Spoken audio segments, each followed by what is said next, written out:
Hello everyone, আসসালামু আলাইকুম। সবাই কেমন আছেন? আজ সন্ধ্যায় অনেকদিন পর ফ্রেন্ডদেরকে নিয়ে ডিএসপিতে গেলাম। ডিএসপিতে গিয়ে কি কি করলাম, কি কি খেলাম তাই শেয়ার করব আপনাদের সাথে। বাসা থেকে বের হয়েই রিক্সায় উঠে পড়লাম। রিক্সা নিয়ে সোজা চলে গেলাম ডিএসপিতে যাইনি কুমিল্লাতে এরকম কোনো মানুষ আমরা কুমিল্লাবাসী কম বেশ সবাই ডিএসপিতে ঢুকতেই অনেকগুলো স্ট্রিট ফুডের দোকান থাকে। এই স্ট্রিট ফুডের দোকান থেকে আজকে আমরা অনেক কিছু খেয়েছিলাম। প্রথমে ঢুকতেই এই সুন্দর একটি ফুলের দোকান দেখেছি, তারপর চলে গেলাম সাগরের পাড়ে। আজকে নতুন করে আমি দেখলাম যে রেস্টুরেন্টের উপরে একটি ভূতের বাড়ি রেস্টুরেন্ট হয়েছে। উপরের দিকে তাকিয়ে দেখি ভূতটা নাচছিল। তবে সত্যি বলতে ভূতের চেহারাটা খুবই ভয়ঙ্কর ছিল। তারপর ভূতটা উপর থেকে নিচে নেমে আসে। সবাই তো তাকে ঘিরে ভিডিও করছে, আমি দূর থেকে দাঁড়িয়ে দাঁড়িয়ে দেখছিলাম। ওকে দেখতেই কেন যেন আমার ভয় লাগছিল। তারপরে আমরা প্রথমে ট্রাই করি বেলপুরি। মিষ্টি টক দিয়ে এই বেলপুরিটা খেতে ভারী মজা হয়েছিল। আমি তো মিষ্টি টক ও ঝাল টক একসাথে মিক্স করে নিয়েছিলাম। আমার কাছে এটা ভালো লেগেছে বলে আমি আবার মরিচ দিয়ে আরেক প্লেট নিয়েছিলাম। তারপর আমরা ফুচকা খাওয়া শেষ করে চলে আসি চিতই পিঠা খেতে। এখানে ভর্তাগুলা দেখতে এতটাই লোভনীয় লাগছিল যে আমি না খেয়ে থাকতে পারছিলাম না। তারপর নিয়ে নেই 2টা চিতই পিঠা।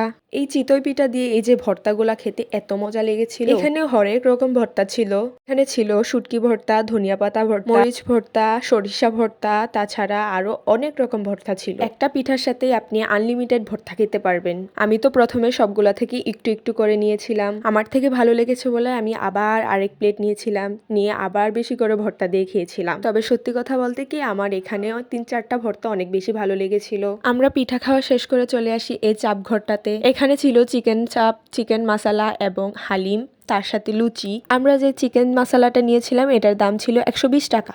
তবে আমার কাছে মনে হয়েছিল দাম অনুযায়ী এটার টেস্ট ভালোই ছিল। আমার এখানে চাপ মশলাটা দিয়ে লুচি দিয়ে এবং মেয়োনিজ দিয়ে খেতে অনেক বেশি ভালো লেগেছিল। আমরা ওখানে চাপ খাওয়া শেষ করে চলে আসি এসআরের সামনে। ওইখান থেকে আমরা এই হালিমটা ট্রাই করি। হালিমটা শেষ করে চলে আসি এই বট মামার দোকানে। এই বটটা আমার বান্ধবীর খুবই প্রিয়। এখান থেকে গরম গরম বট নিয়ে নেই আমরা এবং তা গরম গরম মশলা দিয়ে এবং সালাদ দিয়ে বট খাওয়া শেষ করে আমরা আবার নিই এই সবজি পাকুড়া। এটাও আমার বান্ধবীর পছন্দের খাবার। সবাই মিলে ট্রাই করি এই বট বাছাটা। বট খাওয়া শেষ করে চলে যাই চায়ের দোকান থেকে আমরা 3টা চা নিয়ে নেই। যদিও চা আমার অত বেশি পছন্দ না। আমি গায়ের দুধ এবং নারকেল দিয়ে মিক্সার একটা চা নিই। তবে সত্যি কথা বলতে কি আমার কাছে চাটা ভালোই লেগেছিল। চা খাওয়া শেষ করে বাসায় চলে আসি।